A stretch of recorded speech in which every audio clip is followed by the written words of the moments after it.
तो गाइस मैं हूं अंकित और आप देख रहे हैं रेसलिंग फैंस नेटवर्क। शुरू करते हैं गाइस सबसे पहले अपनी अपडेट्स को स्मैकडाउन की व्यूअरशिप से। तो ये वाला जो स्मैकडाउन अगर आपने लाइव देखा होगा तो ये टेप्ड था एंड रिजल्ट्स तो आपको पहले से ही मालूम होंगे। सेम वहाँ पे भी लोगों को, अमेरिका में लोगों को मालूम था कि एपिसोड टेप्ड है एंड फिर भी लोगों ने स्मैकडाउन को ठीक ठाक देखा है। व्यूअरशिप स्मैकडाउन की अच्छी आई है।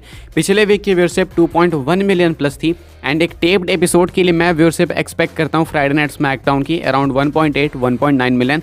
लेकिन स्मैकडाउन सक्सेसफुली इस वीक भी अच्छी व्यूअरशिप लाई है। इस वीक के नंबर से 2.01 मिलियन, यानी कि जस्ट 2 मिलियन से थोड़े से नंबर्स ऊपर हैं। यानी कि इससे क्या पता चलता है कि स्मैकडाउन चाहे टेप कर लो, चाहे कोई सा भी स्मैकडाउन का नाम पे कुछ भी दिखा दो, व्यूअरशिप 2 मिलियन से ऊपर आ ही जाती है। स्मैकडाउन की व्यूअरशिप 2 मिलियन से नीचे तभी जाती है जब या तो वो FS1 पे हो या तो कोई बहुत ही टफ कंपेटिटर उनके सामने हो, वरना फॉक्स नेटवर्क पे स्मैकडाउन जब से आई है सक्सेस ही देख रही है। अब देखना होगा कि जब ये वापस अगले साल USA नेटवर्क पे जाएगी तो क्या ये सेम हालात रहते हैं, क्या ये स्मैकडाउन के फैंस हैं या फिर ये फॉक्स नेटवर्क पे देखने वाले स्मैकडाउन के फैंस हैं। क्वेश्चन ये है। आगे बढ़ते हैं गाइस, बात करते हैं अगली स्टोरी के बारे में जो कि है ड्रू मैकिंटायर को लेकर एंड उनके लिए एक गुड न्यूज़ है। अभी जो मैकिंटायर का करंट कैरेक्टर चल रहा है वो अभी उस कैरेक्टर में काफ़ी ज़्यादा फ्यूरियस हैं। उनको दिखती है ये चीज़ कि उन्हें हर जगह नेगलेक्ट करा जाता है एंड ये चीज़ उनको बिल्कुल भी नहीं पसंद आती। अभी हमने देखा था कि रॉयल रंबल का पोस्टर निकल के सामने आया था तो मैकिंटायर उस चीज़ को देख के बहुत ही गुस्सा थे।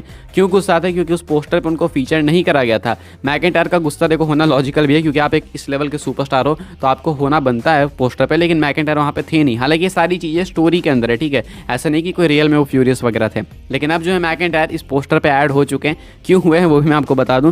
या आप लोग देख सकते हो कि अभी का पोस्टर यहाँ पे मैकिंटायर आपको देखने को मिल जाएंगे। यहाँ पे मैकिंटायर ऐड हुए ना सार्लेट की जगह पे। सार्लेट आपको मालूम है इंजर्ड हो चुकी है तो अब उनको रिप्लेस करना था, तो सार्लेट गई है तो जाके मैकिंटायर आए हैं, वरना ऐसे ओरिजिनली मैकिंटायर यहाँ पे थे नहीं। अब पता नहीं मैकिंटायर इससे कितने खुश होंगे कितने नहीं। अगर इनका कोई रिएक्शन वगैरह इससे रिलेटेड इसके रिगार्डिंग निकल के सामने आएगा तो मैं फॉर श्योर आपको बताऊंगा। अभी के हिसाब से ड्रू मैकिंटायर पोस्टर बॉय तो बन चुके हैं, मतलब पोस्टर बॉय भी नहीं कह सकते भाई, यहाँ पे तो लग रहा है 30-40 सुपरस्टार ऐड कर दिए WWE ने, पोस्टर का एक पार्ट बन चुके हैं। वरना ये पोस्टर में तो भाई बहुत ही रेयरली कोई सुपरस्टार है जो कि छूटा हुआ है। बहुत सारे लोग यहाँ पे आपको देखने को मिल जाएंगे। अभी के हिसाब से वही न्यूज़ है कि थोड़ा सा पोस्टर में WWE ने अपडेट करा है एंड मैकिंटायर को वहाँ पे ऐड कर दिया है। आगे बढ़ते हैं गाइस, बात करते हैं अगली स्टोरी के बारे में जो कि है साशा बैंक्स को लेके। तो बॉस के रिटर्न को लेके बहुत सारी रूमर्स है एंड अभी सामने से साशा बैंक्स ने WWE रिटर्न को टीज करा है। एक मैसिव टीज आया है साशा बैंक्स की तरफ से। क्या है टीज, क्या कुछ हुआ है वो मैं आपको बता दूं। रिपोर्ट्स वगैरह सब आपको मालूम है, वो मैं बाद में रिपीट कर दूंगा। एक बार पहले आपको टीज दिखा देता हूं। इन्होंने अभी इंस्टाग्राम के ऊपर कुछ ये वाली स्टोरी लगाई है। अब यहाँ पे आप लोग देख सकते होगे कि इन्होंने फंको पॉप्स को शेयर करा है। अब बेसिकली ये WWE के ब्रांडिंग के अंदर का ही फंको पॉप है एंड यहाँ पे साशा बैंक्स का पॉप है। यहाँ पे आप लोग देख भी सकते हो कि लोगो वगैरह सब कुछ है WWE का। तो ये ऑफिशियल WWE की तरफ से जो है ऐसे कह सकते हो कि ऑर्डर आता है एंड तब जाके ये फंको पॉप्स बनते हैं। तो WWE का इसमें अच्छा खासा रोल है एंड ऑफिशियल रोल है, यानी कि WWE की ही ये चीज़ें एंड जब भी ये बिकते हैं तो इसमें WWE को भी फ़ायदा होता है। तो अभी के हिसाब से साशा बैंक्स इसकी सेल्स इंक्रीज़ करने के लिए इसको अपने इंस्टाग्राम स्टोरी पे लगाती हैं जिससे कि कुछ ना कुछ सेल्स जरूर से बढ़ेगी। अब ऐसे में साशा बैंक्स का ये ऐड करना, all of a sudden WWE की चीज़ को प्रमोट करना एंड वो चीज़ जिससे कि WWE को रेवेन्यू जाएगा, इनको भी जाएगा फॉर से, कुछ ना कुछ इनको भी जाएगा, लेकिन WWE को भी इससे फ़ायदा होगा। तो इसको शेयर करना क्या ये कोई टीज़ है? फॉर श्योर लगता तो है क्योंकि अभी जो है रूमर्स काफ़ी ज़्यादा हैं कि वो शायद रॉयल रंबल के अंदर आ सकती हैं। रिपोर्ट्स एक बार फिर से मैं आपको ओवरऑल बता देता हूँ अभी तक क्या क्या हुआ है। अभी तक हुआ कुछ ये है कि साशा बैंक्स किसी एक पर्टिकुलर ब्रांड के साथ साइंड नहीं है, ना ही कंफर्म है कि वो NJPW में है, ना ही कंफर्म है कि वो AEW के अंदर है, ना ही कंफर्म है कि वो WWE में आने वाली हैं। सुना हमने कि AEW के साथ उनकी बातें हुई थी बट AEW शायद उतनी इंटरेस्टेड नहीं थी या फिर साशा बैंक्स उतनी ज़्यादा इंटरेस्टेड नहीं थी। दोनों पार्टीज एक डील पे नहीं आई, नेगोशिएशंस अच्छे से नहीं हो पाई एंड इस वजह से साशा बैंक्स ने AEW को रिजेक्ट कर दिया। NJPW का लगता नहीं है, WWE उनके पास ऑप्शन है एंड हमने सुना है कि शायद WWE के साथ उनकी बातें हुई हैं। साशा बैंक्स जो प्राइस मनी मांग रही है WWE से वो शार्लेट फ्लेयर के करंट डील से ऊपर है, यानी कि अच्छा खासा जो है साशा बैंक्स डिमांड कर रही हैं। अब यहाँ पे पॉइंट ये है कि साशा बैंक्स WWE के साथ डिस्कशंस में है तो क्या WWE उनको जाने देगी, स्पेशली रॉयल रंबल के टाइम पे जब WWE के पास अच्छा खासा मौका है कि वो एक मैसिव सरप्राइज डिलीवर कर सकें। मुझे टू बी ऑनेस्ट ये चीज़ नहीं लगती है कि साशा बैंक्स को WWE जाने देगी। बाकी आपको क्या लगता है कॉमेंट करके बताना एंड स्पेशली क्योंकि साशा बैंक्स ने AEW को रिजेक्ट कर दिया है तो WWE में आना उनका बनता है। बाकी आपके क्या थॉट्स हैं कमेंट करके बताना। अभी के हिसाब से ये एक massive tease the boss Sasha Banks की तरफ से। देखते हैं मर्सिडीज वॉर्नेडो वापस आती हैं या फिर नहीं, उनका तो नहीं पता। नेओमी तो पता नहीं कहाँ फंस गई, शायद उन्होंने बहुत जल्दबाजी में डिसीजन ले लिया।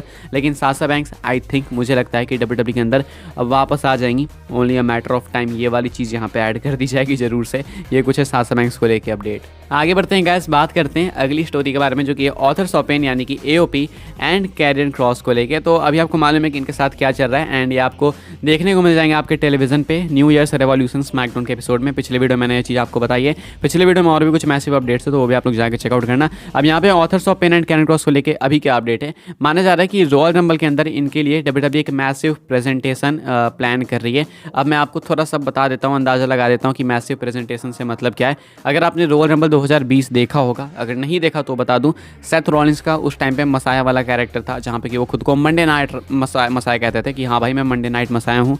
उनके साथ उस टाइम AOP थी, उनके साथ ही थी एंड उस टाइम उनके साथ बडी मर्फी भी थे, बट वो रॉयल रंबल के टाइम थे या फिर नहीं थे वो एग्जैक्टली मुझे नहीं याद। बट यहाँ पे जो है सेथ रॉलिंस की एक फैक्शन चलती थी, AOP उसमें इन्वॉल्व थी एंड वो बहुत ही तगड़ी फैक्शन थी। मसाया वाला कैरेक्टर अभी तक काफी सारे लोगों का फेवरेट है। रॉयल रंबल 2020 में जब सेथ रॉलिंस एंट्री लिए थे तो भाई बॉस की तरह वो दिख रहे थे कि भाई इस बंदे को अब एलिमिनेट कौन करेगा एंड काफ़ी अच्छा जो उन्होंने दिखाया था परफॉर्मेंस AOP की हेल्प से, बेसिकली अपने फैक्शन की हेल्प से रॉयल रंबल 2020 के अंदर। अब ये सेम प्रेजेंटेशन कैरियन क्रॉस के लिए हो सकती है। मैं ये नहीं कह रहा कि कैरियन क्रॉस को लीडर की तरह दिखाया जाएगा, वो भी देखना बाकी है कि कौन लीडर है कौन नहीं, क्या है चल रहा है, लेकिन उसमें टाइम लगेगा अभी। लेकिन हाँ, रॉयल रंबल 2024 के अंदर एक डोमिनेटिंग परफॉर्मेंस आप लोग फॉर श्योर एक्सपेक्ट कर सकते हो AOP एंड कैरियन क्रॉस की तरफ से as a faction. Individual level पर नहीं, कंबाइंड लेवल पर बात कर रहा हूँ एज अ फैक्शन। तो अभी के हिसाब से ये कुछ है रूमर्स की मैसिव प्रेजेंटेशन आपको देखने को मिल सकती है AOP की एंड कैरियन क्रॉस की आगे आने वाले अगले साल, यानी कि जस्ट जो अगले महीने के अंदर होने वाला है रॉयल रंबल 2024 उसके मेंस रॉयल रंबल मैच के अंदर। बात करते हैं गाइस अपनी आखिरी स्टोरी के बारे में। अब ये स्टोरी मुझे आपको बताने से पहले इतनी मशक्क़त करनी पड़ी है, मुझे इतना समझना पड़ा, इसको 20 मिनट लगे भाई मुझे इस अपडेट को समझने में। क्या है ये मैं आपको बता दूं, WWE ने एक डील करी है AJPW के साथ, ऑल जापान प्रो रेसलिंग के साथ एंड अब फॉरबिडन डोर हो चुका है ओपन। पिछले साल भी रॉयल रंबल के आसपास या फिर उसके पिछले साल से कुछ पिछले 2-3 साल से रूमर्स आ रही है कि फॉरबिडन डोर कुछ चल रहा है, ठीक है। अभी के हिसाब से AJPW के साथ WWE का फॉरबिडन डोर ओपन हो चुका है। AJPW की तरफ से एक ट्वीट निकल के सामने है जहाँ पे कि AJPW के प्रेसिडेंट WWE के कॉल को अटेंड करते हैं। एक तो ये वीडियो में इन्होंने जो इंग्लिश बोली है मुझे वो जापानीज ही लग रही थी, मुझे लगा था जापानीज ही बोल रहे हैं, मुझे समझ नहीं आता कि मैं इसे ट्रांसलेट कैसे करूँ। बाद में मुझे समझ आया कि भाई ये तो जापानीज एक्सेंट में इंग्लिश ही बोल रहे हैं, तो समझ आया मुझे अब ये क्या है। मैं आपको बता दूं बेसिकली इन्होंने अपने पूरे ओवरऑल फ़ोन कॉल में क्या बातें करी है। इनकी तरफ WWE का कॉल है, कहते हैं thanks for the call back कि आपने मुझे वापस कॉल किया, दैट मीन्स कि इन्होंने पहले कॉल करा होगा एंड शायद ये अभी कोई इवेंट कराने वाले हैं, कोई 1.3 करके इवेंट है, फिर पता नहीं कोई इवेंट है, वहाँ पे कोई ट्रिपल क्राउन चैंपियन ये बनाने वाले हैं एंड उसके लिए इन्होंने किसी NXT के सुपरस्टार की डिमांड करी थी, जिसको लेके WWE ने इनको कॉल बैक करा एंड WWE ने अप्रूव कर दिया इस चीज़ को। कहा जा रहा है कि कोई एसेसिन आने वाला है NXT से। अब ये एसेसिन कौन है, लोग ब्रॉन ब्रेकर कह रहे हैं, कोई कुछ कह रहा है, कोई कुछ कह रहा है, लेकिन इनका जो इवेंट होगा वहाँ पे NXT से WWE के NXT से कोई बड़ा सुपरस्टार शायद जा सकता है एंड मे बी वहाँ का वो ट्रिपल क्राउन चैंपियन भी बन सकता है। पता नहीं जो भी चल रहा है वहाँ पे। AJPW तो मैं फॉलो करता नहीं, इनकी बातों से जो मुझे समझ आया, ठीक है। ओवरऑल मैं आपको बताऊँ ना इसको घुमा फिरा के, तो AJPW और WWE के साथ डील हुई है एंड NXT का कोई सुपरस्टार जो है आपको इनके आने वाले इवेंट में जाते हुए देखने को मिलेगा, कंपीट करते हुए दिखेगा। ये इनकी वीडियो से मुझे पता चला है। अब देखना होगा कि इनकी तरफ से WWE को क्या मिलता है। रॉयल रंबल करीब आ रहा है, ये काफ़ी इंटरेस्टिंग होगा, लेकिन WWE इनके साथ डील कर चुकी है, ये चीज़ जरूर से समझ आ चुकी है। फिलहाल के हिसाब से आपको वीडियो मिल जाएगी, ट्विटर पे आप भी जाओ तो चेक वगैरह कर सकते हो जाके वहाँ पे। बाकी फिलहाल के हिसाब से इस वीडियो के लिए कुछ अपडेट्स आई, होप्स आपको इन्फॉर्मेशन मिली तो वीडियो को लाइक करें, शेयर करें, सब्सक्राइब करें, चैनल को फॉलो कर सकते हैं मुझे इंस्टाग्राम एंड ट्विटर पर, लिंक आपको मिल जाएगा डिस्क्रिप्शन में। ज्वाइन कर सकते हैं व्हाट्सएप चैनल को, उसके भी लिंक आपको मिल जाएगा डिस्क्रिप्शन में। मिलता है नेक्स्ट ऑफर काफ़ी इंटरेस्टिंग वीडियो में।